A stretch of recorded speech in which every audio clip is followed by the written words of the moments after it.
Yeah. What's good? It's your boy Jay, that's me. The Raw after WrestleMania was pretty okay. There were a couple of angles that were interesting, and there were some that were not so interesting, but it is what it is. Pretty okay show for the most part. So we kicked the show off with John Cena. He gets booed. John Cena forces the ring announcer to reintroduce John Cena. So the crowd, they boo Cena. They call him an asshole and everything. Cena says that winners write history. Cena says that the crowd's not worthy. And then Cena continues to poke fun at the crowd. So there was a chant that broke out that said, "We aren't sorry," or I think some people said, "We are sorry." So to me, from what I was able to get from it, from what my ears heard, I heard dual chants of "We're not sorry" and "We aren't sorry." I mean, I heard that we are sorry and we aren't sorry. So, yeah. Cena says that the crowd's full of lowlifes, which was funny. So the crowd chants, asshole. He says that, they mean nothing to him. He says their noise means nothing to him. The only thing, that means anything is this. 36 dates. And so that appears on the Titantron. 36 dates, not matches, dates, and he's gone. John Cena says time passes so quickly. So Cena then goes over the list of dates he's already made. He says now we're down to 27, not matches, but appearances. Cena says they say he can't wrestle, but he doesn't have to. All he has to do is show up and do this. And then he said there'll be another Monday Night Raw, and they'll decide another champion. However, the title held by Bruno Sammartino, Roman Reigns, and the title taken away from him in Chicago by CM Punk. The title held by Triple H, Shawn Michaels, and Stone Cold Steve Austin comes with him. John Cena says he's the last real undisputed champion of WWE. This is great. Love this. So Cena continues on by saying that last night Cody Rhodes was outshined, outclassed, and out-wrestled, and flat out destroyed. It's time for the crowd to take a bold look in the mirror. The truth is, there's no one in the WWE with the strength, the speed, the wisdom, and the ruthless aggression of John Cena. Unlike the crowd, he has a heart. Cena wants to do something nice for them. Cena tells them to get out their cameras because they want to remember this moment. Cena tells them to make sure they get a great picture of this because the last world champ is here. And then out of nowhere, Randy Orton RKOs Cena out of nowhere to a massive pop. And then Randy Orton poses with the championship. And that was the end of the segment.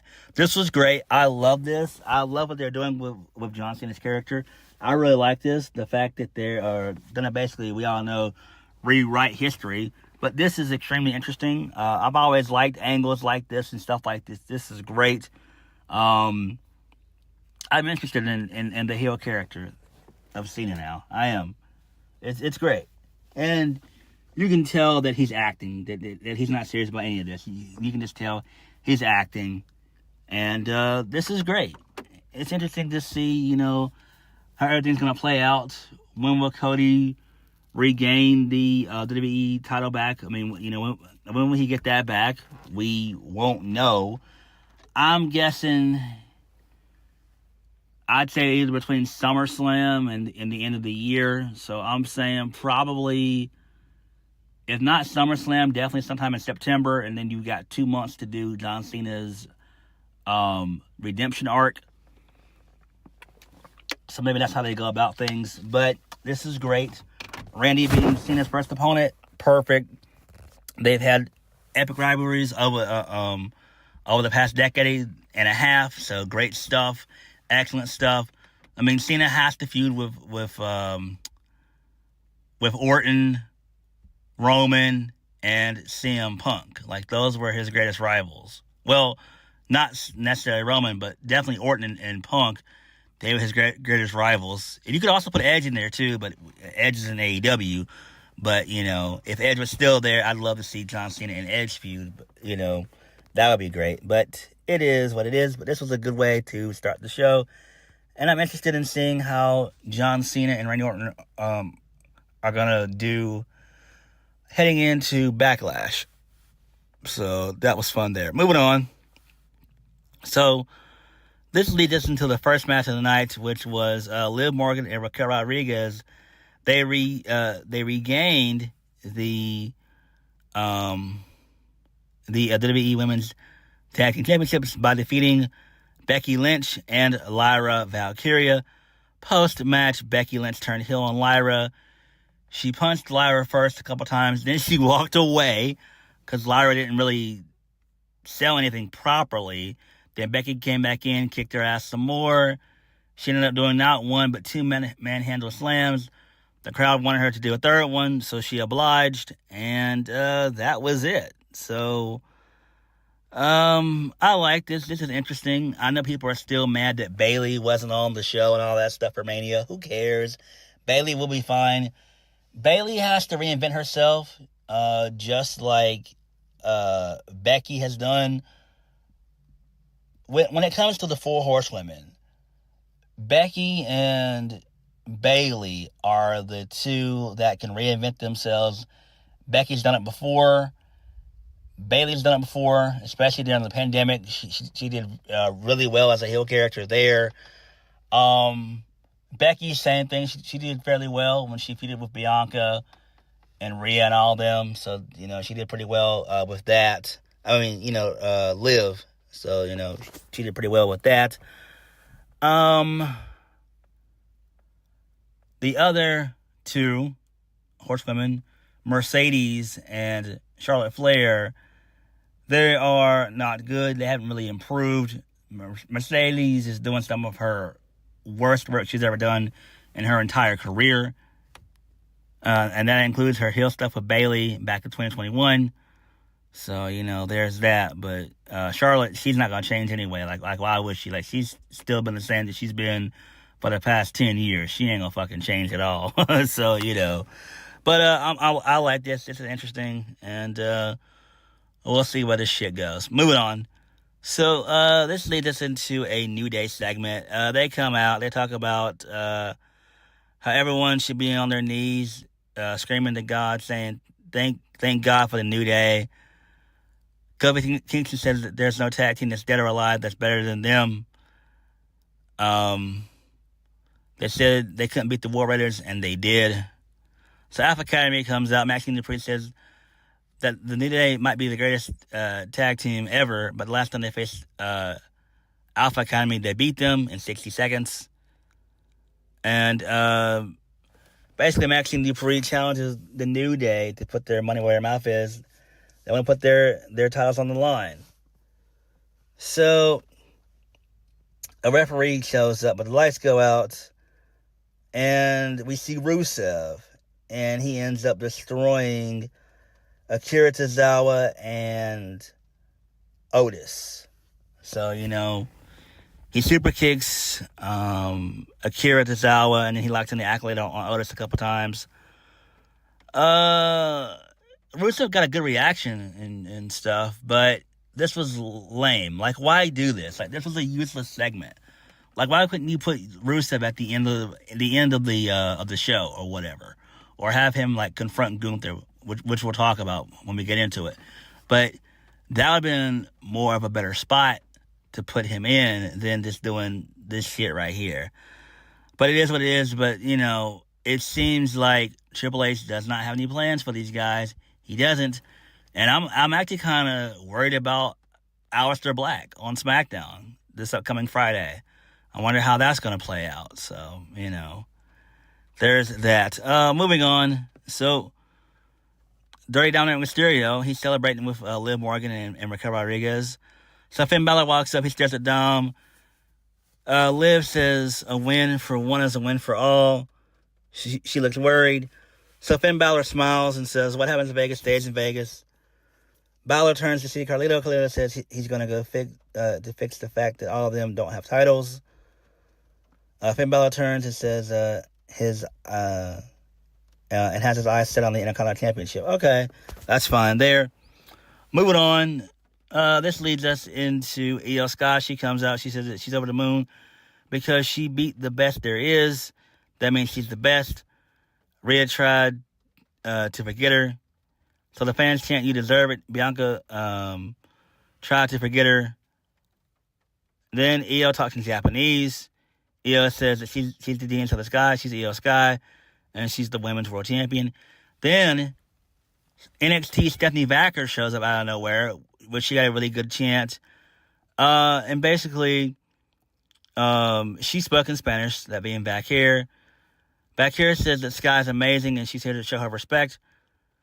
Io Sky is the best, but she's not the only one. Back here wants to fight with the best of the best. And then Io Sky wants to fight Stephanie Vacker. Adam Pearce, he goes into his inner markdom bullshit and just says, yeah, let's make the match official. So he asked the crowd, he asked Las Vegas if they wanted the match. And it leads to that, which ends up being a no contest because Roxanne Perez and Julia both got involved. They end up having a fight scene with both ladies. Then Rhea showed up to make the save for Io. Her and Julia had a good little stare down. Julia didn't back down. And then Rhea ended up, looking at the title again. And then she ended up handing it to Io. And then she dipped out. I could have done without this shit. It's cool, but why would you do this? This is a dumb decision by Triple H. He doesn't know what the fuck he's doing at all. He just does not. Why would you do this shit? I get it. And I forgot to mention that Rhea, she had a black eye from her match at Mania, so there's that. Do I think that Julia and Stephanie Vacker will get called up? The answer is no. I think they're just there just to promote some trading card game that WWE's doing, and they want to get the trading cards out and stuff because they're giving them patches for them that they had no patches and all that stuff. Maybe that's why they were out there. So, it is what it is. I think Roxanne Perez should be on the main roster soon. So, we know she's going to lose on NXT come Tuesday. She'll lose. And then from there, she'll go to the main roster. So, whether it's Cora Jade who cost her the match or Julia or whoever, does it, doesn't matter who. We'll see Roxanne Perez on the main roster very, very soon. All right, cool. Moving on. Jey Uso shows up, and he yeeted for like 45 hours, basically. I'm like, what the fuck? No, not really, though. But he yeeted for a very, very long time. It pissed me off. He didn't have much really to say. He said he'll show up every week and every day to put in the work, just as he always has. So Sami Zayn shows up. He puts over Jey Uso. He said that he wishes he could have been there in Vegas and all that. So Sami's voice starts to crack with emotion. Sami says that Jey Uso is his brother and he's proud of him. And then Jimmy comes out and everybody begins to yeet and everything else, and that was it. I'm like, what the fuck? Like, man, I don't care about this shit. Who gives a fuck about this shit? It's a waste of time. Nobody cares. Who cares about Jey Uso yeeting like this? Like this is lame. Like, again, I'm watching this on my laptop. Like, that's fine to do for like 3 or 4 minutes for the crowd in the building. But for those of us watching at home on our televisions or laptops or cell phones or whatever, you can't do that shit. You have to do something. You could have had Rusev show up. You could have had Karrion Kross show up. You could have had Gunther to show up and confront Jay. You could have done something other than this shit instead of just Sami Zayn utterly praising and singing the praises of Jey Uso. Like, how dumb is this? This is dumb. I really hope that Jay's title reign is over with by either Backlash or Money in the Bank. One of the two. I don't care which. But this title reign has to end. I'm already annoyed at this shit. Moving on, man. So, Kathy Kelly, she had a backstage interview with Logan Paul from back at WrestleMania last night, 41, night 2. So, she asked if he could pull out the win without his manager and Karrion Kross coming out. Logan Paul says a win is a win. All he knows is that he won. Logan Paul says what's next for him is anything that he wants. He'll do anything in his company. Anyone in the ring with him is a victim. He'll continue his WrestleMania winning streak. Okay, that's cool there. So AJ Styles has a backstage interview with Jackie Redmond. Styles says losing last night was a hard pill to swallow. Logan Paul used his lackeys to help, but he's moving on. Part of being phenomenal is bouncing back. So Karrion Kross shows up, along with his sexy-ass wife, Scarlett. So the crowd loudly cheers for Kross. Kross says there's no bouncing back from getting pinned by Logan Paul. Styles is the best of them, which makes it painful that he got pinned by Logan Paul. And he legitimized him. AJ Styles says he hated the person he saw in the mirror last year. If he hit Paul with the brass knuckles, the win would mean nothing. If Kross wants to be angry at the world, he shouldn't take Styles down with him. Styles tells him to solve the problem himself. And then Karrion Kross says, maybe I will. I've not checked out the promo that Kross cut on social media. I will. But I heard it was fucking great, so I am going to definitely check that out. Kross is somebody that should have been a main eventer when he came back in 2022. He's been on the main roster for 3 years. Both Triple H and Vince have fumbled Kross, and that is not good. Once this mini feud is over with, him and AJ Styles, Triple H has got to fucking do something with Karrion Kross worthwhile. I would love for him to be in the alliance with Seth Rollins and Bron Breakker. We'll talk about that, because that was great too. So, but man, Kross is great, man, and Kross deserves better. Moving on. So, Michael Cole, he ended up getting choked out by Gunther. So Gunther shows up. He's yelling at Michael Cole and Pat McAfee. Michael Cole says he's doing his job. He's not the one that tapped out. So Gunther just swats Michael Cole's headset off. He shoves McAfee to the ground. Gunther is about to choke out Michael Cole, but Pat McAfee, he intervenes. Then Adam Pearce shows up with officials and referees. So Gunther then chokes out Pat McAfee. He puts him to sleep. And then the crowd chants, "Fuck you, Gunther," which was great. This was excellent. So this gets Gunther some well-deserved heat again. And this is great. I love this. This is an excellent segment. Moving on. So backstage, Pat McAfee is being attended to by trainers and officials. And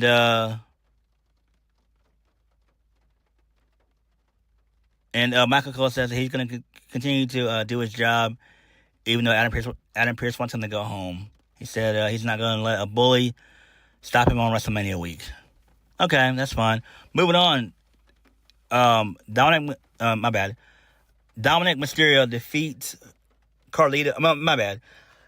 Dominic Mysterio defeats Penta with the help of JD McDonough. Yes, JD McDonough, who's been gone for about a good 8 months or whatever when he got injured. He's been gone for a while. I don't think he would come back until probably maybe SummerSlam, but he showed up pretty early.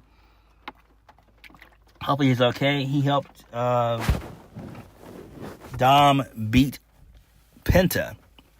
So Dom ended up hitting the 619, followed up with the frog splash for the 1-2-3. And Judgment Day, they celebrate, and Finn Balor, he is pissed. He's not happy. So, I do like this. We are going to see the Judgment Day finally at least break up, which is great. Moving on, we also got a propaganda video package of El Grande Americana with his win over Rey Fenix on WrestleMania Saturday. So good stuff there. That was great shit. And Joe Tessitore, he filled in for Pat McAfee for the rest of the night. So that was cool. So let's lead us into the closing segment. Seth Rollins shows up along with Paul Heyman.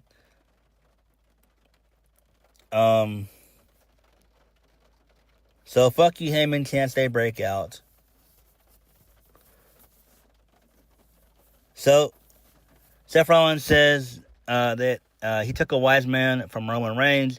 He stole CM Punk's best friend. Then CM Punk shows up to a massive reaction. Him and Rollins, they brawl for a little bit. Punk, for a brief moment, gets his hands on Paul Heyman. Then Seth Rollins, stomps CM Punk. And then CM Punk is out for a brief little bit. So, Paul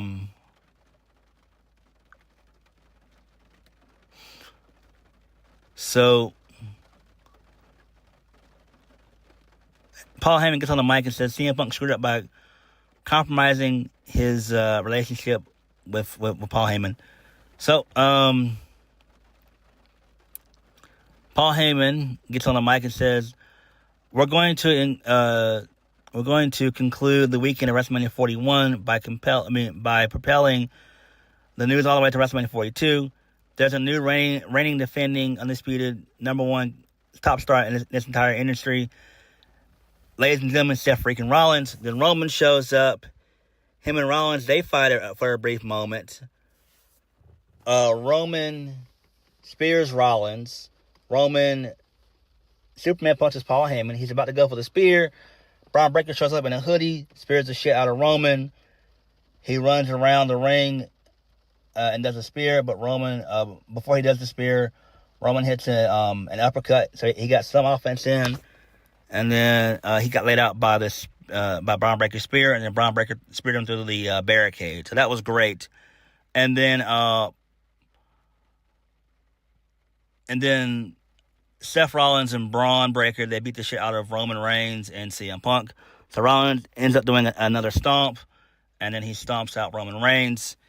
And then Paul Heyman,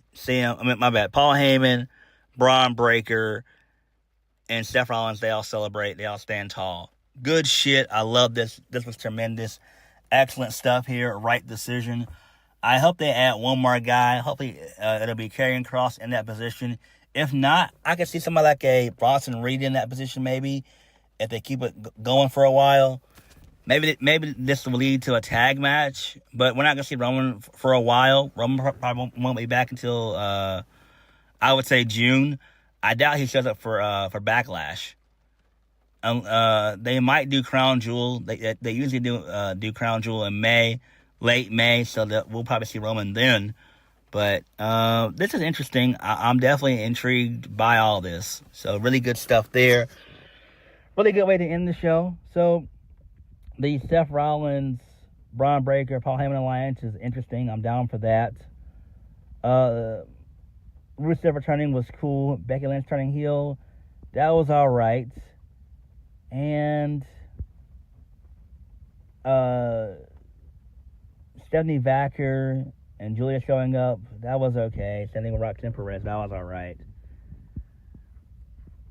I wish that Rusev would have had a better return, but it is what it is. But what did you guys think of the Raw after Mania? Like, comment, subscribe. Peace.